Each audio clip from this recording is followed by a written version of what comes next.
কোথায় আসেন বৃষ্টি ভাবি, বাহিরেতে আসেন।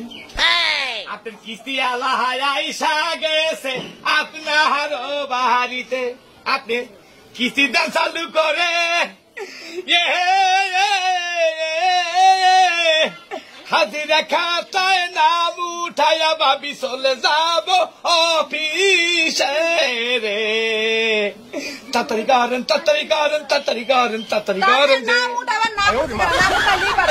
টাকায় আগে বাহির করেন, হাতের মধ্যে রাখেন।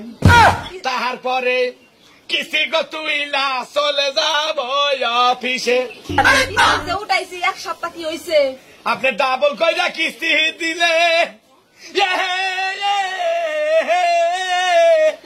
তাড়াতাড়ি শোধ হইলে কিস্তি আবার তুলতে পারবেন রে।